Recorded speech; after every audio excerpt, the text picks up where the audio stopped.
سلامتی ہے ان آنکھوں پہ جو ہدایت پہ نظریں جمائے بیٹھی ہیں، سلامتی ہے ان کانوں پہ جو ذکر خیر کے منتظر رہتے ہیں، سلامتی ہے ان قدموں پہ جو ہدایت کی راہ پہ گامزن ہیں۔ السلام علیکم ورحمۃ اللہ وبرکاتہ۔ آپ دیکھ رہے ہیں الف لام میم، میں آپ کا میزبان محمد اویس ربانی تہہ دل سے آپ کو کہتا ہوں خوش آمدید۔ تمام تعریفیں خدائے بزرگ و برتر کے لیے جو اکیلا ہے، وحدہ لا شریک ہے، اس کا کوئی ہمسر نہیں۔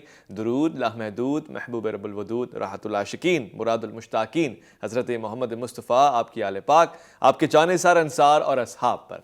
خواتین و حضرات، مال دولت یہ دنیا کی بہت ضروری چیزیں ہیں، اور اس میں تجارت بھی ہوتی ہے، نفع نقصان بھی ہوتا ہے، اور اس کے کچھ اصول و ضوابط بھی ہوتے ہیں۔ یاد رکھیے گا کہ ان اصول و ضوابط میں ایک چیز قطعی طور سے جو ناقابل قبول ہے وہ سود ہے۔ اور ربا کس صورت میں بھی ہو، کس حالت میں بھی ہو، اس کو قرآن پسند نہیں کرتا، خالق اور مالک پسند نہیں کرتا، نظام بنانے والا پسند نہیں کرتا، اور یہاں تک کہ اس حد تک ناپسند کرتا ہے قرآن میں واضح طور پہ سورہ بقرہ میں کہہ چکا ہے، جس کا مفہوم یہ ہے کہ جب وہ سود کھانے والے اٹھیں گے تو ایسے اٹھیں گے جیسے جنہوں نے ان کو لپیٹ لیا ہے یا ان پہ جن تاری ہے، حواس کھو چکے ہوں گے، کیونکہ دنیا میں ہی انہوں نے حواس سے کام نہیں لیا ہے، عقل و شعور سے کام نہیں لیا ہے، خدا کی نافرمانی کی ہے۔ اور اس سے زیادہ بڑھ کے جب اس نے یہ کہہ دیا کہ اپنے مال پاک رکھو، اور خبردار اگر تم سود لے رہے ہو تو تم اللہ اور اس کے رسول سے جنگ کرنے کے لیے تیار ہو جاؤ۔ تو کیا ہم میں اتنی سخت ہے، طاقت ہے، قوت ہے کہ ہم اللہ اور اس کے رسول سے جنگ کر سکیں؟ اور اگر نہیں ہے تو پھر ہمیں آمادہ ہونا چاہیے، تیاری کرنی چاہیے، حلال و حرام میں فرق کرنا چاہیے، جو اچھی چیزیں ہیں، جو اچھے راستے ہیں ان تک مال کا حصول ہونا چاہیے، اور جو غلط ہیں ان تک ہماری کوئی بھی دسترس نہیں ہونا چاہیے۔ آج کے اس پروگرام کو سود اور اس کے مخالفت میں کیا چیزیں کھڑی ہیں، فائنینسنگ، اسلامک بینکنگ کیا ہے، انویسٹمنٹ ہو تو کس انداز سے ہو، بانڈز کی حیثیت کیا ہو سکتی ہے، خاص طور سے بینک کا تصور اسلام میں کس حد تک ہے، کس حد تک نہیں ہے، اس کو سمجھنے کی کوشش کریں گے میں اور آپ۔ اور خوش آمدید کہنا چاہتا ہوں کیونکہ آج کے پروگرام میں انتہائی قابل افراد ملک پاکستان کے خاص طور سے اور امت مسلمہ کی نمائندگی کرتے ہوئے، حلال و حرام میں فرق واضح کرتے ہوئے ہمارے درمیان موجود ہیں۔ چیئرمین ہیں شرعی سپروائزری بورڈ آف بینک اسلامی کے، عالم دین ہیں اور دین حق کی سربلندی کے لیے شب و روز پیش خدمت رہتے ہیں، مفتی ارشاد احمد اعجاز صاحب، السلام علیکم۔ وعلیکم السلام ورحمۃ اللہ وبرکاتہ۔ میں آج کے دوسرے مہمان کو بھی خوش آمدید کہنا چاہتا ہوں، بہت خاص ہیں اور بہت خوشی مجھے ہوتی ہے جب میں دیکھتا ہوں لوگوں کو اس فیلڈ میں کام کرتے ہوئے۔ امت مسلمہ میں ایسے لوگوں کی ضرورت ہے، طلب ہے۔ میں خوش آمدید کرنا چاہتا ہوں ممبر ہیں شرعی بورڈ زرعی ترقیاتی بینک کے، مفتی محمد وسیع بٹ صاحب، السلام علیکم ورحمۃ اللہ۔ وعلیکم السلام ورحمۃ اللہ وبرکاتہ۔ سب سے پہلے تو مفتی صاحب، بینک کی شرعی حیثیت کیا ہے؟ کیا خلافت راشدہ کے دور میں، خاص طور سے سنت نبوی کے دور میں بینک ہوا کرتے تھے، اور ان سے لین دین کے معاملات کیسے ہوا کرتے تھے؟ اور اس کے بعد ہم سمجھیں گے کہ بینک کا نظام چلتا کس پہ۔ بہت سے لوگ کہتے ہیں سارا نظام ہی سود کے اوپر چلتا ہے۔ بسم اللہ الرحمن الرحیم، نحمدہ و نصلی علی رسولہ الکریم، اما بعد۔ دیکھیے، بینک کی تعبیر کے بجائے ہم اگر ایک زیادہ وسیع اصطلاح استعمال کریں، مالیاتی نظام، چونکہ اس کے اندر بینک، نان بینکنگ انسٹیٹیوشن اور آج کے دور میں جس کو ہم فنڈز کہتے ہیں وہ سب آ جاتے ہیں۔ جی، آپ کے سوال کے دو حصے ہیں۔ پہلا حصہ یہ کہ کیا بینک کا ذکر پچھلے ملتا ہے تاریخ میں، اگر ہم خلافت راشدہ سے شروع کریں، عہد نبوی، خلافت راشدہ، بعد میں، تو کیا بینک کا کوئی ذکر ملتا ہے ہمارے پاس؟ اور دوسرا یہ ہے کہ اس کا یہ جو آج کل کے دور میں جو بینکنگ سسٹم کے متبادل لانے کی کوشش کی گئی کیا ہے۔ تو یہ بات ذہن میں رکھیں کہ جو بینک انسٹیٹیوشنل شکل میں آج موجود ہے، یہ کوئی بہت پرانی شکل نہیں ہے، یہ زیادہ سے زیادہ 400-500 سال پرانی، اس سے زیادہ پہلے اس طرح ایک ادارے کی شکل میں یہ چیز موجود نہیں تھی۔ اچھا، تو اب سوال ہمارے سامنے یہ آتا ہے کہ جب ادارے کی شکل میں چیز موجود نہیں تھی تو بعض دفعہ چیزیں ادارے کی شکل میں ہوتی ہیں، اور بعض دفعہ چیزیں سرگرمی یا ایکٹیویٹی کی شکل میں ہوتی ہیں۔ غیر سوال منظم یہ ہوتی ہے، ہیں لیکن ہوتی ہیں وہ کسی نہ کسی شکل میں۔ صحیح۔ تو ہمارے سامنے سوال یہ ہے کہ کیا مالیاتی سرگرمیاں جو کہ خلافت راشدہ عہد نبوی میں، یا آپ سے بھی پہلے یا آپ کے بعد رہی ہیں، اس کے اندر لوگوں کے پیسے جمع کرنا، لوگوں سے پیسے لینا، پیسے کا لین دین، اور اس طرح کی چیزیں کیا ہوئی ہیں یا نہیں ہوئی ہیں، کسی شکل میں موجود تھیں یا نہیں تھیں؟ اور دوسری بات یہ ہے کہ جب مسلمان علماء نے خاص طور پہ جب سے انگریزوں سے اور مختلف کولونیل سسٹم سے آزادیاں ہوئی ہیں، پاکستان، ہندوستان، بنگلہ دیش میں، یہاں پر جو ہے انگریزوں کا کولونیل سسٹم تھا، اس سے آزادی ہوئی، الجزائر وغیرہ میں فرانس تھے، ولندیزی تھے، یہ پورے دنیا میں جب آزادیاں شروع ہوئیں تو ان کے دل میں ایک خیال پیدا ہوا کہ ہمارا پولیٹیکل سسٹم تو اپنا نہیں ہے، اب آج ہمارے پاس پولیٹیکل سسٹم آ رہا ہے تو ہمارا اکنامک سسٹم بھی اسلامی ہونا چاہیے، چونکہ جب سے ویسٹرن اور جو کولونائز ہوا تھا یہ معاشرہ، اس کے بعد سے اس کے اندر پورا جو فائنینشیل سسٹم تھا وہ سود کی بنیاد پہ لا کے رکھ دیا گیا تھا۔ تو اس وجہ سے یہ بات ہمیں ذہن میں رکھنی چاہیے کہ بینک کی یہ شکل جو آج انسٹیٹیوشنل شکل ہے یہ ماضی میں نہیں تھی، اور یہ تو بہت زیادہ پرانی ہے بھی نہیں، آج سے 300-400 سال 500 سال پرانی ہے، اور آج جا کر جس شکل میں یہ موجود ہے یہ شکل پہلے نہیں تھی۔ دوسری بات یہ کہ اس شکل کو اس چیز کو اس ادارے کو جو انہوں نے قائم کیا، یعنی ویسٹرن کنٹریز میں جو قائم ہوا وہ قائم ہوا پورے کا پورا مالیاتی نظام، جس کے اندر پیسے کا لین دین، پیسے کا آنا، پیسے کا جمع کرنا، ایک انٹرمیڈیری شکل میں لانا، یہ ساری چیزیں جو ہیں یہ شروع ہوئی ہیں بعد میں، اور اس کے اندر ان سوسائٹی کے رہنے والوں نے بدقسمتی سے جب خدا کا تصور ان کے معاشروں میں کمزور ہوا اور انہوں نے دین کو انسان کی انفرادی زندگی ساتھ جوڑا، تو انہوں نے اپنا پورا اجتماعی اور انفرادی مالیاتی نظام اس کے اندر سود کو اور جوئے کو باقاعدہ داخل کر دیا۔ چنانچہ ان کے ہاں جو چاہے قانونی طور پر وہ مالیاتی نظام بنا ہو، اس کے اندر سود بھی شامل ہوتا تھا، اس کے اندر جوا اور جوئے کی جو پروڈکٹس ہوتی ہیں وہ بھی شامل ہوتی تھی، اور اس کے پر یہ پورا ڈھانچہ پچھلے کوئی 400 سال میں جا کے کھڑا ہوا۔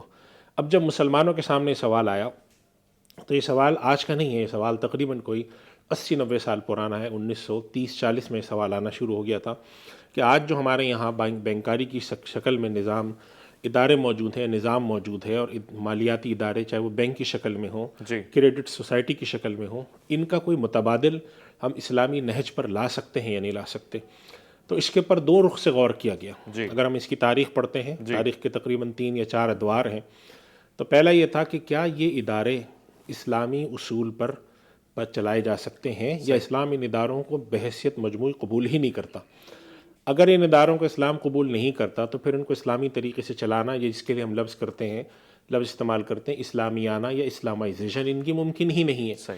اور اگر طریقہ کار پر اسلام کو اختلاف ہے، کانسیپچولی وہ ادارہ تو ٹھیک ہے لیکن اس کی میتھڈالوجی غلط ہے، تو اس کی میتھڈالوجی کو تبدیل کیا جائے۔ تو مسلمانوں میں یہ فکر بہت عرصے تک رہی، اور مسلمان علماء کا کم و بیش اس بات پر تو اتفاق ہوا کہ ان اداروں کو، جو مالیاتی ادارے ہیں، ان کے کا جو تصور ہے وہ تو ٹھیک ہے۔ تصور یہ کہتا ہے کہ لوگوں کے پاس پیسہ ہے، لوگوں سے پیسہ لو، اس کو کام میں لگاؤ، لوگوں سے پیسہ لو، اکانومی کے اندر سرکولیشن میں لاؤ، لیکن اس کا طریقہ کار انہوں نے غلط اختیار کیا ہوا ہے کہ اس کے اندر سود بھی شامل کیا ہوا ہے، اس کے اندر جوئے کی جو پروڈکٹس ہیں، جس کو ہم گیمبلنگ کی کہتے ہیں، آف پروڈکٹس ہوتی ہیں، وہ بھی ڈالی ہوئی ہیں۔ لہٰذا ہم ایک ایسا نظام لانے کی کوشش کریں جن میں ان اداروں کی یہ صورت اگر باقی بھی رہتی ہے، جس کے اندر ایک میجر میتھڈولوجیکل چینج آئے اور یہ طریقہ کار ان میں فرق آئے، یہ بدل جائے۔ اس منہج کے اوپر کام ہوا اور اس نہج کے اوپر کام کرنے کی کوشش کی۔ آج جو ہمارے سامنے شکل، چاہے اسلامی مالیاتی ادارے کی شکل میں ہوں، بینک کی شکل میں ہوں، تکافل کی شکل میں ہوں، یہ صحیح جائز ہے، یہ سب جو شکلیں ہیں یہ اسی کے اوپر آئی ہیں، اور اب اس کے اوپر بھی کام جاری۔ لیکن جو ایک اہم نقطہ ہے وہ سمجھنے کا ہے کہ چونکہ وہ 300-400 سال سے ایک جمایا نظام تھا، اس کے مقابلے میں یہ نظام ابھی شروع ہوا ہے، تو یہ جزوی تبدیلی تو آئی ہے، مکمل طور پہ کنورٹ نہیں ہوا ہے۔ اب مکمل طور پہ کنورٹ ہونے میں ظاہر سی بات ہے وقت لگے گا، وہ 10 سال لگیں، وہ 50 سال لگیں، وہ 20 سال لگیں، وہ ابھی ہم کچھ نہیں کہہ سکتے، لیکن بہرحال جزوی طور پہ تبدیلی آئی ہے، جس کے لیے ہم ایک ٹرم استعمال کرتے ہیں تدریجی تبدیلی، گریجول ٹرانسفارمیشن جو ہے وہ شروع ہو چکی ہے۔ وقتاً فوقتاً بہتری آتی جائے گی، لوگ سمجھتے جائیں گے، ٹھیک ہو گیا۔ مفتی صاحب یہ بھی بات سمجھنے والی ہے، بہت سے لوگ اعتراض کرتے ہیں اور اس پہ بڑا فخر محسوس کرتے ہیں، ہمارے پاس تو کریڈٹ کارڈ تک نہیں، ہم اتنے شریعت کے پابند لوگ ہیں، تو جن کے پاس ہے وہ گناہ گار لوگ ہیں، اور کہیں نہ کہیں اس سے گناہ کے راستے کھلتے ہیں۔ کریڈٹ کارڈ، ڈیبٹ کارڈ، اس طرح کی جتنی بھی بینکنگ ہے، بھلے اسلامک بینکنگ ہو رہی ہو۔ بسم اللہ الرحمن الرحیم۔ کریڈٹ کارڈ کے متعلق آپ کا سوال ہے، دیکھیے یہ جو جتنے بھی کارڈز ہیں، ڈیبٹ کارڈ ہوں، چارج کارڈ ہوں، ان کی ضرورت مسلم ہے، کیونکہ انٹرنیشنل ٹریڈز ہوتی ہیں، آپ کو ٹریولنگ ہوتی ہے، آپ جو ہے منی کو ہر وقت اپنے ساتھ لے کر، کرنسی کو لے کے چل نہیں سکتے، تو اس لیے ضرورت کو تو شریعت انڈورس کرتی ہے، لیکن شریعت جیسے مفتی صاحب نے کہا کہ میتھولوجی بالکل ٹھیک ہونی چاہیے، کہ اس کے پیچھے جو ہے وہ موڈ آف فائنینس اسلامک ہونا چاہیے۔ تو ڈیبٹ کارڈ میں تو کوئی ایشو نہیں ہے، بیکاز ڈیبٹ کارڈ میں آپ اتنا ہی وڈرال کرتے ہیں جتنا آپ کے بینک اکاؤنٹ میں ہوتا ہے، تو آپ اپنے پیسوں کی یوٹیلائز کر رہے ہوتے ہیں۔ کریڈٹ کارڈ میں چونکہ آپ بینک سے اوور ڈرافٹنگ کر رہے ہوتے ہیں، بینک سے بوروئنگ کر رہے ہوتے ہیں، ادھار لے رہے ہوتے ہیں، تو اس میں جو ہمارا کنونشنل سسٹم ہے اس میں ایک ٹرم ہوتی ہے، اس میں کلاز ہوتی ہے کہ آپ اس میں سائن کرتے ہیں کہ اگر میرے میچورٹی ڈیٹ تک پے نہیں کیا تو آئی ول پے دا جو ریٹرن ہے ایکسٹرا، جس کو سود ہے، کیونکہ سود کی تعریف نبی کریم صلی اللہ علیہ وسلم نے کی ہے کہ کلو قرض جر نافعا فہو ربا، ہر وہ قرض جو آپ کے ساتھ اضافی رقم لے کے آئے وہ سود ہوتا ہے۔ تو آپ نے اس سے 1000 روپیز کی ایکسٹرا شاپنگ کی ہے, وہ آپ سے 1200 روپے واپس لے رہا ہے, تو یہ 200 روپے جو ہیں ایکسٹرا, یہ سود ہیں. سود ہو گیا. تو چونکہ یہ سود ہیں تو اس لیے علماء کرام کا فتویٰ یہ ہے کہ آپ کریڈٹ کارڈ یوز نہیں کر سکتے. لیکن چونکہ جیسے میں نے عرض کیا کہ ضرورت ہے, ہمارے پاس آلٹرنیٹ موجود نہیں ہے, تو بعض اوقات ٹریڈرز ہوتے ہیں, انٹرنیشنل ٹریولنگ ہوتی ہے, آپ کو ہوٹل بکنگ جو ہے وہ ڈیبٹ کارڈ پہ نہیں ہو رہی ہوتی ہے, تو جن کی جینوئن نیڈ ہے ان کے لیے مجبوراً ان کے لیے کریڈٹ کارڈ لینا جائز بھی ہے. اور ان کے لیے پھر بس ان کے لیے شرط یہ ہے کہ وہ اس بات کا بہت زیادہ اہتمام کریں کہ کبھی ان کو سود دینے کا موقع نہ آئے, اور ہر دفعہ میچیورٹی ڈیٹ سے پہلے وہ پیمنٹ کر دیا کریں. صحیح. سود کے معاملے میں ایسا ہی جیسے رشوت کے معاملے میں لینے اور دینے والا دونوں گناہ گار ہیں, یا صرف لینے والا گناہ گار؟ جی, صحیح مسلم کی جو حدیث حضرت جابر رضی اللہ عنہ سے کوٹ ہے کہ آپ صلی اللہ علیہ وسلم نے سود سے متعلق بہت ساری پارٹیز کو لعنت کی ہے. اچھا. اور اس میں آکل و ربا یعنی سود لینے والا اور موکلی اور کھلانے والا دونوں پہ لعنت کی ہے. اچھا. تو دونوں پارٹیز برابر ہے اس میں, دونوں پارٹیز, کیونکہ اگر ایک پے آف کرے گا تو دوسرا ریسیو کرے گا نا. صحیح فرمایا آپ نے.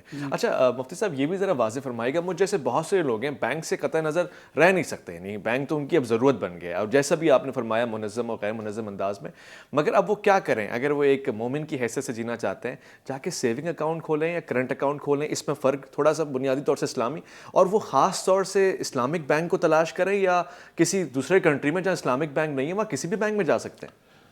دیکھیے, بینک پہ جو پیسے رکھے جاتے ہیں اس کے دو مقاصد ہوتے ہیں. ایک تو ہوتا ہے کہ آپ اپنے کیش کو مینیج کریں, سیونگ کریں. ظاہر ہے کہ آپ نمبر ایک آپ اپنے گھر میں پیسے رکھ نہیں سکتے. نمبر دو آپ کے ذہن میں یہ ہوتا ہے میں بینک میں رکھوں, میرے پاس ڈیبٹ کارڈ ہے تو میرے لیے پوری دنیا میں جہاں چاہوں نکالنا آسان ہے. صحیح. تو آپ ایک اس کو اپنے سیف لاکر, سیف ڈپازٹ کے طور پہ رکھ رہے ہوتے ہیں. اگر یہ مقصد ہے تو پھر آپ اس کو کرنٹ اکاؤنٹ میں رکھیں, اور اگر آپ کا مقصد انویسٹمنٹ ہے تو پھر اس صورت میں آپ اس کو ایک سیونگ اکاؤنٹ میں رکھتے ہیں. اچھا. اب اگر آپ سیونگ اکاؤنٹ میں رکھنا چاہتے ہیں تو اس کا مطلب ہے کہ آپ چاہتے ہیں کہ آپ کو کچھ نفع بھی ملے, اور نفع لینے کے لیے ضروری ہے کہ آپ کا طریقہ کار اسلامی ہو. تو ہم تو یہ ریکمینڈ کرتے ہیں اور ہم یہ کہتے ہیں کہ جہاں اسلامک بینک میسر ہیں وہاں آپ اسلامک بینک میں اکاؤنٹ کھولیں, چاہے سیونگ کھولنا چاہیں یا کرنٹ. اور جہاں پر یہ میسر نہیں ہے جیسے کہ کنوینشنل ہے بینک ہیں یا دنیا کے ان ملکوں میں, تو پھر وہاں پر وہ اپنا کرنٹ اکاؤنٹ کھولیں, سیونگ اکاؤنٹ نہ کھولیں, اس لیے کہ سیونگ اکاؤنٹ کھولنے کے اندر آپ کو سود لینا پڑتا ہے, کرنٹ اکاؤنٹ کھولنے میں سود نہ لینا پڑتا ہے نہ دینا پڑتا ہے, تو لہٰذا آپ وہ کھول سکتے ہیں. جہاں پر اسلامک بینکس ہیں تو آپ اس لیے کھولیں کہ جب آپ اسلامک بینک میں اکاؤنٹ کھولیں گے اور یہ بینک ان کی گروتھ ہوگی, ترقی ہوگی, تب جا کر یہ سسٹم مزید بہتر ہوگا. آپ ایک سسٹم اگر چھوٹا ہے, یعنی کہ جیسے آپ کا بچہ اگر آپ کا 10 سال کا ہے تو آپ اس سے وہ چیزیں توقع نہیں رکھتے, آپ وہ توقعات وابستہ نہیں کرتے جو ایک 25 سال کے آدمی سے ہوتے ہیں. اسی طرح سے ایک سسٹم ہے جو کہ ابھی ابتدائی مرحلے میں پاکستان میں 15-17% ہے, باقی جو ہے نا 82-84% جو ہے وہ دوسرا سسٹم ہے. تو ایسی صورت میں اس سسٹم کو پروموٹ کرنا, اس کے ساتھ لگے رہنا, اس کے ساتھ جڑے رہنے میں یہ فائدہ ہے کہ یہ سسٹم آگے جا کر اس کے اندر جو چھوٹی موٹی کمزوریاں ہیں یا جو ایسی چیزیں ہیں جن میں بہتری لائی جا سکتی وہ اور بہتر ہوں گی. اگر ہم پہلے مرحلے میں اس سے وہ چیزوں کا تقاضا کریں جو شاید یہ بڑا ہونے کے بعد ہوتا, تو وہ پھر ایک ایسی چیز ہو جائے گی کہ عملی طور پر, چونکہ اکثر اسلامی بینکوں پہ یا اس پر جو سوال آتے ہیں وہ زیادہ تر سوال اس پرسپیکٹو سے ہوتے ہیں کہ جس کو نا ایک میچور سسٹم سے آپ مانگ سکتے ہیں. جب میچور سسٹم نہیں ہے اور آپ اممیچور سسٹم ہے اور آپ اس سے تقاضا یہ کریں کہ بھئی یہ ایسا کیوں نہیں کرتا, ایسا کیوں نہیں کرتا, یہ بالکل ایسے سے پہلے توقع کرنے کے برابر. 12 سال کے بچے کی صحیح توقع کرتے ہیں کہ جا کے اپنا روزگار کیوں نہیں کماتا, محنت مگر وہ 12 سال کے بچہ کے گناہ گار نہ کرتے, لوگوں کو فکر یہ ہوتی ہے, مسئلہ یہ ہوتا ہے. ایک مختصر وقفہ لے رہے ہیں, لوٹ کر آئیں گے تو مفتی صاحب سے پوچھیں گے بھی. یہ سوال بہت سے لوگ اٹھاتے ہیں کہ بھئی جہاں پہ سود والا کاروبار ہو رہا ہے وہاں پہ آپ اپنا کرنٹ اکاؤنٹ کھولیں تو آپ سود میں شرکت لے رہے ہیں. بہت سے لوگوں کا اعتراض بھی ہوتا ہے کہ بینک میں آپ کسی طرح سے نوکری کر رہے ہیں, چاہے آپ ایک گارڈ کی صورت میں کیوں نہ کر رہے ہوں, آپ گناہ گار ہیں, آپ سود کے حصے دار بن رہے ہیں. یہ بھی پوچھیں گے. اور ایک اور خاص سوال ہے جو آپ قسطوں پہ چیزیں لیتے ہیں اس میں سود ہوتا ہے نہیں ہوتا, کیسے بچیں, کیسے روکیں. ایک مختصر وقفہ الاسلامی میں آپ کا انتظار رہے.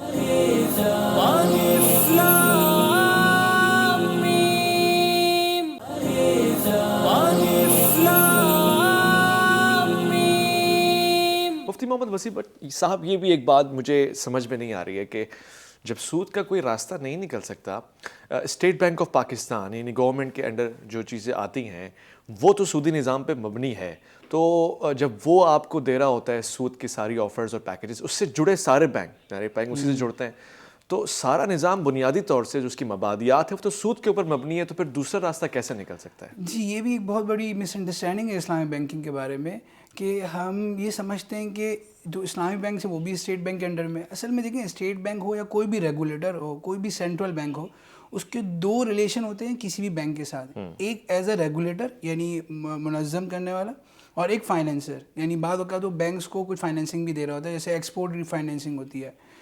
تو اسلامی بینک کے ساتھ جو ان کے ریلیشن ہے دونوں مرحلوں میں اسلامی ہوتے ہیں. کیسے کہ جو اسٹیٹ بینک کا ریگولیٹر کا نظام ہے, تو اسٹیٹ بینک میں 2003 میں ایک سیپریٹ ڈپارٹمنٹ اور ڈویژن کریٹ کیا گیا جس کو IBD اسلامک بینکنگ ڈویژن کہتے ہیں, جو اپنے سارے پروڈینشیل ریگولیشن اور ساری جو نظام ہے وہ اسلامک دیتا ہے ان کو. اس کے اپنی شریعہ کمپلائنس کا فریم ورک ہے, شریعہ گورننس کا فریم ورک ہے, ایکسٹرنل شریعہ آڈٹ کا فریم ورک ہے. اچھا, وہ اپنی نظام اپنی شرعی معیارات جو IOFI کے ہیں, جو بحرین میں ایک ادارہ ہے عالمی سطح پر اسلامی بینکنگ کے شرعی معیارات کو قائم کرنے کے لیے, وہ اس کے معیارات کو اسٹینڈرڈس کو اڈاپٹ کرتا ہے. تو اس کا اسلامی بینک سے معاملہ بالکل الگ ہے اور اس کا عام سودی بینکوں سے معاملہ بالکل الگ ہے. اسی طرح اگر ہم دیکھیں فائنینسر کے طور پر, تو وہ جو دوسرے سودی بینکس ہیں ان سے جو پیسے لے رہا ہوتا ہے SLR وغیرہ میں, تو وہ اس پر جو ہے ان کو بعض اوقات سود بھی دے رہا ہوتا ہے یا سود لے بھی رہا ہوتا ہے. لیکن اگر اسلامی بینک سے ہم دیکھیں تو یا تو وہ ان کے کرنٹ اکاؤنٹ میں رکھ رہے ہوتے ہیں جہاں پر نہ کوئی نفع ہے نہ کچھ ہے, یا اگر وہ ری فائنینسنگ کے طور پر کچھ فائنینس کر بھی رہا ہے تو وہ پھر اسلامک موڈ آف فائنینس جیسے مضاربہ وغیرہ پہ کر رہا ہوتا ہے. تو جو لوگ ٹیکنیکل لوگ ہیں وہ بالکل اس بات کو سمجھتے ہیں کہ اسٹیٹ بینک کے بالکل الگ معیار ہے اسلامی بینک کے ساتھ, اور سودی بینک کے ساتھ بالکل الگ نظام ہے. تو کسی بھی ذریعے میں اسٹیٹ بینک کا سودی چہرہ جو ہے وہ اسلامی بینکوں کے ساتھ نہیں ہے. خوب ہو گیا. مفتی ارشاد صاحب, یہ بات بھی مجھ جیسے ناقل کو سمجھا دیجیے گا کہ جب سود نہیں انوالو تو بینک کو کیا فائدہ ہوتا ہے, اسلامک بینک کو کیا فائدہ ہوتا ہے, کیونکہ وہ تو اضافی چارجز لے نہیں رہا ہوتا یا اضافی فائدہ یا نفع نقصان کا سلسلہ نہیں ہوتا. پہلی بات, یہ فائدہ کیا ملتا ہے پھر آخر کار؟ دیکھیے, یہ بات ذہن میں رکھیں کہ جو اسلامی بینک ہوگا وہ ہوگا ایک تجارت کرنے والا ادارہ, یعنی سے ہم کہتے ہیں کمرشل انسٹیٹیوشن ہے. صحیح. اسلامی ہونے کا مطلب یہ نہیں ہے کہ وہ ادارہ کوئی خیراتی ادارہ بن گیا یا لوگوں کی بلا نفع مدد کرنے والا NGO ہے. وہ ہے کمرشل ادارہ, ایک آرگنائز کرے گا, اپنا کاروبار کرے گا. جیسے دنیا میں اور سارے کاروبار ہوتے ہیں, ہم بھی یہ کہتے ہیں, اسلام بھی یہ کہتا ہے بھی اگر آپ نے کوئی مالیاتی کام کرنا ہے جائز طریقے سے کریں. تو اسلامک بینک آ کر جو ہے وہ ان طریقوں کو استعمال کرتے ہیں جس کو اسلام نے اجازت دی ہے, جس کے اندر کرایہ داری کا نظام ہے, جس میں ٹریڈنگ ہے, جس کے اندر پارٹنرشپ ہے, جس میں خدمات کی فراہمی ہے. یہ 5-6 قسم کے موڈ آف فائنانسنگ ہیں. ان کو اسلامک بینک اپنے یہاں استعمال کر کے اس سے نفع کمانے کی کوشش کرتا ہے, اسی سے نفع کماتا ہے. اسی طریقے سے جو اسلامک بینک کے پاس لوگ پیسہ لے کر آتے ہیں, جو نہیں ڈپازٹ کراتے ہیں اور وہ چاہتے ہیں کہ اسلامک بینک ان کو نفع دے, تو اسلامک بینک اپنے جو نفع کی ایکٹیویٹی ہیں, جو اس کی ایکٹیویٹی ہیں کمرشل, اسی میں سے نفع کماتا ہے اور کچھ حصہ اپنے پاس رکھتا ہے, بقیہ ان کے ساتھ وہ شیئر کرتا ہے. تو یہ بات سمجھنی چاہیے اور بہت ہی واضح طور پہ سمجھنی چاہیے کہ ایسا نہیں ہے کہ اسلامک بینک جو ہے اگر وہ کوئی بینک کمرشل کنونشنل سے اسلامی میں کنورٹ ہوا تب وہ اپنا نفع کمانا چھوڑ دے گا. وہ نفع کمائے گا, وہ ایک تجارتی ادارہ رہے گا. جیسے دنیا کے اور کاروبار ہیں اس طرح یہ بھی وہ کاروبار کرے گا, لیکن اس کا میتھڈولوجی, اس کا طریقہ کار مختلف ہوگا. وہ فائنینشیل بہت سارے کام کرے گا جو کہ ملتے جلتے ہوں گے. مثلا آپ اس سے گاڑی بھی لے سکیں گے, آپ اس سے گھر بھی لے سکیں گے, لیکن اس کا طریقہ کار مختلف ہوگا. بہت سارے کام ہیں جو کہ ایک عام کنونشنل بینک کر رہا ہوتا ہے, روایتی بینک, وہ اسلامک بینک اس لیے نہیں کر سکتا کہ وہ کام سارے سود پر ہیں اور اس کا کوئی الٹرنیٹیو اسلامی بینکوں کے پاس ابھی تک اویلیبل نہیں ہے. لیکن اس کے اوپر جو ریسرچ اینڈ ڈیولپمنٹ ہے اور آگے آنے والے وقت میں جو اس کا سائز بڑا ہوگا, تو بہت ساری چیزیں ایسی ہوتی ہیں جس کا تعلق ہوتا ہے کاروبار کے حجم سے, سائز سے.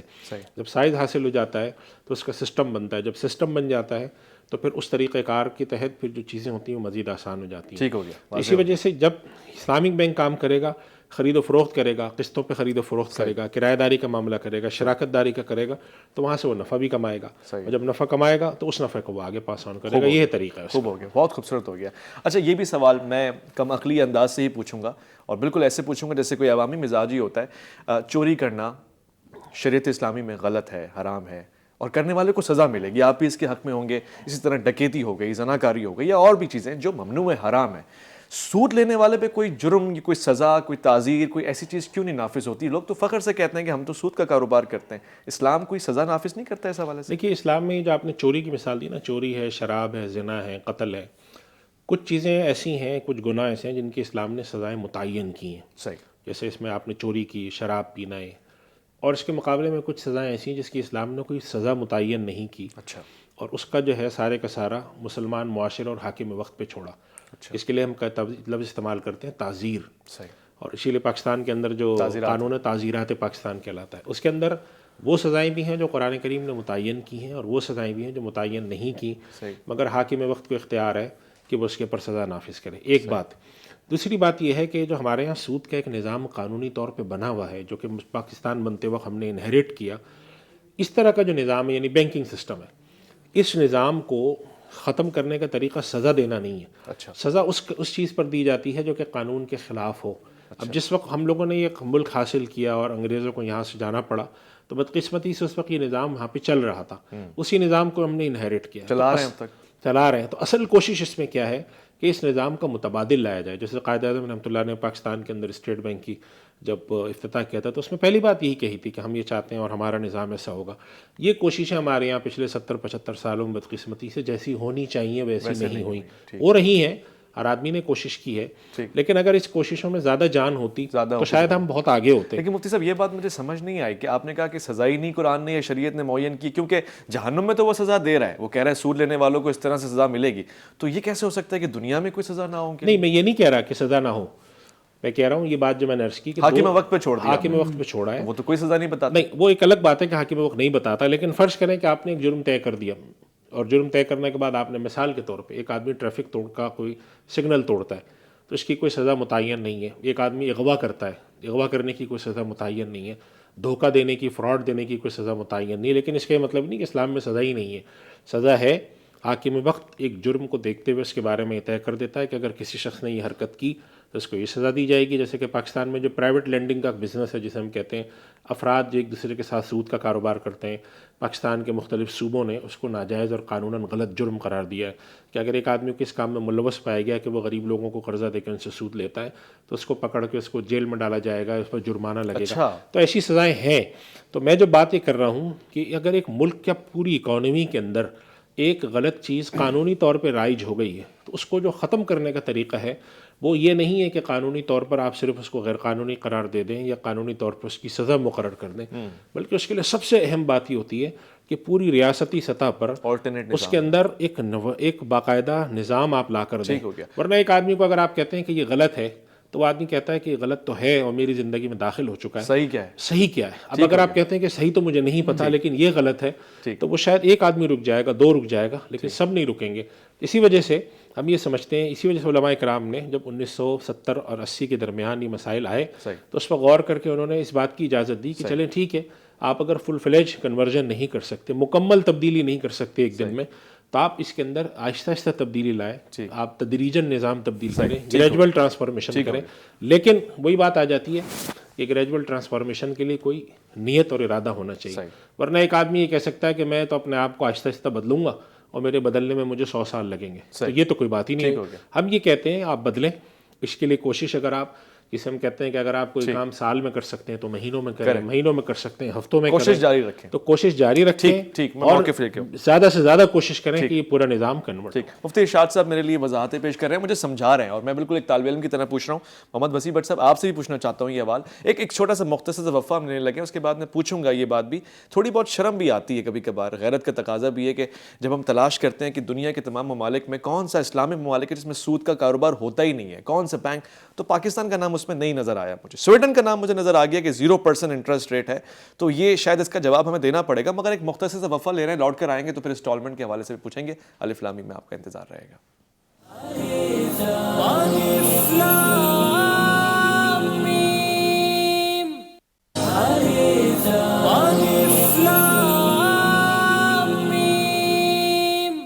خوش آمدید۔ میں یہ سوال پوچھنا چاہتا ہوں مفتی صاحب، جو لوگ انسٹالمنٹ پہ موٹر سائیکل یا دیگر اشیاء لیتے ہیں، واشنگ مشین، اے سی، ان کے اوپر لوگ کہتے ہیں کہ جی یہ آپ اتنے ٹائم پہ پے کریں گے تو ویسے بھی انٹرسٹ ہے، اور نہ کریں تو اور انٹرسٹ ہوتا ہے، یہ بھی، اور جو جرمانہ لگتا ہے اکثر بینک بھی لگا دیتا ہے وہ بھی، کہ دونوں صورتوں کو پسند کیا جاتا ہے؟ جی، دو ریلیونٹ سوال آپ نے کیے ہیں، میں شارٹلی رپلائی کروں کہ انسٹالمنٹ پہ جو ایک عام ذہن میں ڈاؤٹ پہ کریٹ ہوتا ہے کہ جب ہم بینک سے کوئی فائنینسنگ لیتے ہیں تو وہ ہم سے اضافی رقم لیتا ہے، تو انسٹالمنٹ پہ جو ایک چیز اسپاٹ پہ مل رہی ہوتی ہے، فریج ہے 50,000 کا مل رہا ہے لیکن وہ انسٹالمنٹ پہ 70,000 کا مل رہا ہے، 60,000 کا مل رہا ہے، تو لوگوں کے ذہن میں آتا ہے 10,000 جو اضافی ہیں یہ سود ہوگا، حالانکہ ایسا نہیں ہے۔ اچھا، بلکہ اس کو ہمیں سمجھنے کی ضرورت ہے کہ قرض پر اضافی رقم لینا سود ہوتا ہے، لیکن سیل کے اوپر نفع لینا سود نہیں ہوتا. اسی لیے یہ فرق جو ہے نا مشرکین مکہ کو بھی سمجھ میں نہیں آتا تھا. وہ کہتے تھے کہ حضور کہہ رہے ہیں کہ سود منع ہے, تو وہ کہتے تھے انما البیع مثل الربا. قرآن نے کوٹ کیا کہ وہ کہتے تھے کہ سیل بھی تو سود کی طرح ہے, سیل پہ بھی ہم نفع لیتے ہیں, تو سود جو ہم دے رہے ہیں اس پہ نفع کیوں نہ لیں. تو اسی لیے آج کے ذہن میں بھی یہ سوال پیدا ہوتا ہے کہ یار ہم ادھار پہ جب ایکسٹرا لوگ نفع لیتے ہیں تو وہ سود ہوگا. حالانکہ یہ بات ڈیسائیڈڈ ہو گئی کہ جب آپ سیل کر رہے ہیں تو آپ اس پر جو ہے اضافی نفع لے سکتے ہیں, اور سیل ہوتی ہی نفع کے لیے ہے. تو آپ اگر کسی کو یہ فیسلٹی دے رہے ہیں کہ تم ابھی پیمنٹ نہ کرو, تم مجھے 3 مہینے بعد پیمنٹ کر دینا, تو اس پر آپ اضافی رقم لے کر اس پہ 10,000 20,000 جو بھی نفع ہے ایکسٹرا رکھ سکتے ہیں. لیکن ایک بات ضرور یاد رکھیں کہ سیل جب ایگزیکیوٹ ہو گئی ہے, اب ہم نے سیل کر لی اور وہ کمیونٹی لے کے چلا گیا, تو اب اس کی ذمہ کیا ہو گئی ہے, جو قیمت ہے اس کی ذمہ قرض ہو گئی ہے. تو اب سیل ختم ہو گئی, اب قرض کا معاملہ آ گیا. اب اگر 3 ماہ کے اندر جو میچورٹی ڈیٹ ہے اس کے اندر وہ پیمنٹ نہ کر سکے, تو جو سیلر ہے وہ ایکسٹرا رقم مزید نہیں کر سکتا کہ اگر تمہیں 2 مہینے کی اور مہلت دیتا ہوں تو مجھے مزید 10,000 روپے دے دینا, کیونکہ اب جو ایکسٹرا رقم لی جائے گی وہ قرض پہ ایکسٹرا رقم لی جائے گی اور وہ سود ہو جائے گا. تو at the time of execution of sale آپ اضافی رقم لے سکتے ہیں, لیکن جب وہ چیز بک جائے اس پر ونس ایک قیمت ڈیسائیڈ ہو گئی اس پر آپ اضافی رقم نہیں لے سکتے. ٹھیک ہو گیا, واضح ہو گیا. یہ آج کے پروگرام کا ہو سکتا ہے آخری سوال ہو, مگر بہت سے لوگ اس حوالے سے پوچھنا چاہتے ہیں اور مسائل بھی ہیں, سوالات بھی ہیں. ہمارے اکثر گرد و نواح میں یہ دیکھا جاتا ہے کہ بینک میں بانڈز لینا, لین دین کرنا اور پھر کیش منی نکل آنا کسی بھی صورت میں, وہ جو منافع ہوتا ہے وہ جائز ہے یا وہ سود کی شکل میں آتا ہے؟ بانڈ سے مراد آپ شاید پرائز بانڈ لے رہے ہیں. جی, پرائز بانڈز. دیکھیے ایک تو بانڈ کی جو ٹرم ہے, بانڈ تو پرائز بانڈ بھی ہوتے ہیں, اور اس کے علاوہ جو حکومت بانڈ ایشو کرتی ہے, انویسٹمنٹ بانڈ بھی ہوتے ہیں, اور کمرشل جو بینک ہوتے ہیں وہ ایشو کرتے ہیں, ادارے ایشو کرتے ہیں. تو اب سوال یہ ہے کہ جو بانڈ سارے کے سارے ہوتے ہیں ان کا کیا حکم ہے. تو ابھی تک جو علماء کرام کی تحقیق ہے وہ یہی ہے کہ بانڈ چاہے کسی بھی نام سے جاری کیا جاتا ہو, اس بانڈ کی جو شرعی حیثیت ہے وہ حیثیت ہے قرضے کی. صحیح. یعنی کہ مثال کے طور پہ اسٹیٹ بینک نے یا حکومت پاکستان نے ایک لمبا 10 سال کا بانڈ جاری کیا, جس کو ہم پاکستان انویسٹمنٹ بانڈ کہتے ہیں, جس کے اندر بینک پیسہ ڈالتے ہیں, بڑے ادارے ڈالتے ہیں. تو انہوں نے کہا کہ آپ ہمیں قرضہ دیں, ہم آپ کو اس کے اوپر سود دیں گے. صحیح. یہ بھی طریقہ کار غلط ہے. اسی طرح کسی کمپنی نے بانڈ جاری کیا, ادارے بھی جاری کرتے ہیں, ٹرم فائنانس سرٹیفکیٹ جاری کرتے ہیں, اس کے اوپر وہ ریٹرن دیتے ہیں, تو وہ بھی سود ہے. صحیح. ایک آ جاتا ہے پرائز بانڈ. کیا پرائز بانڈ کے اوپر جو پرائز انعام ملتا ہے کیا یہ سود ہے یا نہیں ہے. تو اس پر جو علماء کرام کی جو رائے ہے وہ یہ ہے کہ پرائز بانڈ بھی قرض کی دستاویز ہے, اور اس کے اوپر سود, یہ جو انعام ملتا ہے وہ سود ہے. بعض علماء کرام کی رائے یہ ہے, اگرچہ میں اور بہت سارے حضرات جو ہیں ان کی رائے بھی یہی ہے, میں بھی یہ سمجھتا ہوں جو ہمارے اساتذہ کی رائے ہے وہ ٹھیک ہے, کہ یہ پرائز بانڈ پر ملنے والا پرائز بھی غلط ہے, یہ بھی سود کے زمرے بات ہے. بعض علماء کرام کی رائے یہ ہے کہ یہ پرائز ہے اور سود نہیں ہے. وہ سادہ مسلمان کون سے بعض والے علماء کو فالو کریں؟ اب یہ سوال بہت سارے لوگ مجھے کرتے ہیں, تو میں کہتا ہوں آپ جن علماء کو آپ فالو کرتے ہیں آپ ان سے جا کے پوچھیں, وہ آپ کو جو مسئلہ بتاتے ہیں آپ اس پر عمل کر لیں. آپ علماء جن علماء سے رابطہ رکھتے ہیں, جن کے مسائل آپ سنتے ہیں, جن سے آپ انسپائرڈ ہیں, آپ ان سے جا کے مسئلہ پوچھیں کہ میرے پاس پرائز بانڈ ہے, نہیں لے سکتا نہیں لے سکتا. جو وہ فتویٰ دیتے ہیں آپ اس پر عمل کریں, آپ کی ذمہ داری ختم ہو جاتی ہے. انشورنس اور تکافل کی حیثیت کیا ہے شرعی؟ دیکھیں انشورنس کا جو طریقہ کار ہے, انشورنس کے 2 مقاصد ہیں, 2 باتیں اس کو سمجھ لینا چاہیے. انشورنس کا جو اصل مقصد ہے وہ یہ ہے کہ انسان کو متوقع مستقبل میں اگر کوئی خطرہ ہو اس کے لیے وہ پہلے سے کوئی بندوبست کرے. اچھا. اس کی شرعاً اجازت ہے, اس کو کرنے میں حرج نہیں, لیکن اس کا طریقہ کار صحیح ہونا چاہیے. انشورنس کا جو ماڈل تھا جس کو ہم کمرشل انشورنس کہتے ہیں, خصوصی طور پہ جو پاکستان میں ہے, تو کمرشل انشورنس کے ماڈل کے بارے میں علماء کی رائے یہ ہے کہ یہ طریقہ کار درست نہیں ہے. اس کے بجائے تکافل کا طریقہ کار, یا ایک چیز کہلاتی تھی میوچول انشورنس یا کوآپریٹو انشورنس, اس کے بعض طریقہ کار جو ہیں وہ ٹھیک ہیں, ان پر عمل کیا جا سکتا ہے. پاکستان میں میوچول اور کوآپریٹو انشورنس کے طریقہ کار نہیں ہے زیر عمل, یا کمرشل انشورنس کا ماڈل ہے. دنیا کے بعض ملکوں میں میوچول اور کوآپریٹو انشورنس کے ماڈل ہیں.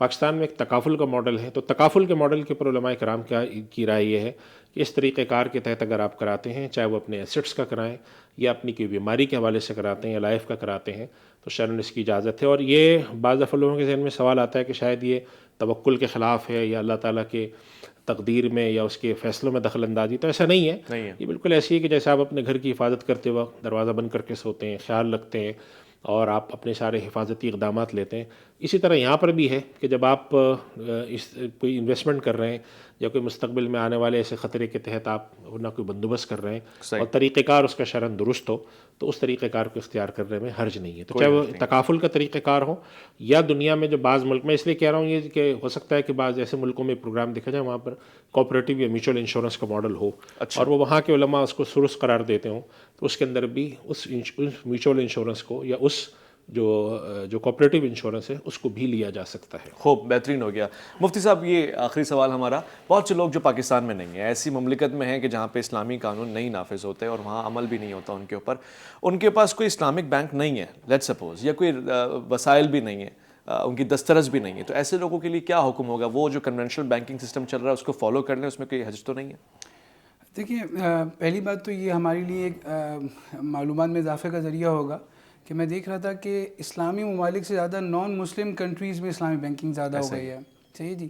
تو ایک تو کہ اب تو اس دور میں جب گلوبل ولیج بن گیا ہے پورا دنیا، تو اس میں ایسے ممالک کا وجود بہت کم ہے جہاں پر اسلامی بینکنگ کی فیسلٹیز نہ ہو، یا تو ان کے پاس لوکل کوئی بینک ہوتا ہے یا انٹرنیشنل بینک کی کوئی نہ کوئی سہولت ہوتی ہے۔ اور اگر ہم ایسا ملک لے لیں، سپوز کر لیں کہ جہاں پر کسی درجے میں بھی اسلامک فائنینس نہیں ہے، تو وہاں پر پھر کم درجے کی جو ہے وہ معاملات کی جائیں، جیسے کرنٹ اکاؤنٹ کھول لیا جائے، اور مسلمانوں کی جو اپنی کمیونٹی ہے اس کو فعال کرنے کی ضرورت ہے کہ وہ اپنی میوچل جو ہے فائنینسنگ کی سروسز شروع کریں۔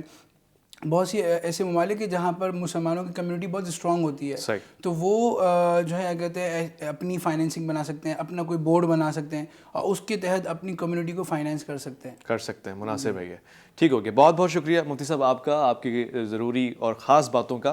آج بہت سے لوگوں کے دل میں، دماغ میں جو الجھنیں ہوں گی وہ یقیناً دور ہوئی ہوں گی، اور میں انتہائی شکر گزار ہوں ہر حوالے سے۔ بہت ساری باتیں پوچھنے والی تھیں، وقت کی قلت کے باعث رہ گئی ہیں، مگر مجھے یقین ہے خواتین و حضرات آج کا پروگرام آپ کے لیے اس لیے بھی خاص ہوگا کہ جب آپ پیسہ لے رہے ہوں گے یا دے رہے ہوں گے تو آپ اللہ اور اس کے رسول کو ذہن میں رکھیں گے اور آپ سے غلطی نہیں ہوگی، اور اگر غلطی ہو جائے تو آپ نے یہ پروگرام دوبارہ سے دیکھنا ہے۔ ہو سکتا ہے کچھ باتیں ایسی ہوں جو ہم کرتے رہے ہوں اور اس کے بعد ہمارے اندر بہتری آ جائے، اور ہو سکتا ہے کہ ایسی بات ہو کہ جو ہمیں نہیں کرنی تھی اور ہم نہیں کر رہے، تو پھر ہمیں احساس ہوگا کہ اللہ اور اس کے رسول کے فرمان کے مطابق ہم زندگی گزار رہے ہیں۔ یقینی طور سے کچھ جہتیں نہیں ہیں اور جو دور جدید کے تقاضے بھی نئے ہیں، تو اس کو میچ کرنا پڑتا ہے۔ جہاں پہ بات آئی ہے علماء کرام کے مختلف بیانات کی یا مختلف ان کی رائے کی، تو یہ بہت اچھی بات ہے کہ جو آپ کو مناسب لگتا ہے، آپ کی محنت کے مطابق، آپ کی جد و جہد کے مطابق، جس منزل تک آپ پہنچ سکتے ہیں، جو نہج آپ کا ہے وہی آخری نہج ہے۔ اللہ رب العزت آپ پہ آسانی فرمائے۔ اپنا خیال رکھیے گا، اپنے آس پاس کے لوگوں کا خیال رکھیے گا، مگر سب سے بڑھ کے خیال رکھیے گا اسلام کے احکامات کا، پاکستان کی نظریاتی حدود کا۔ اللہ کی امان میں۔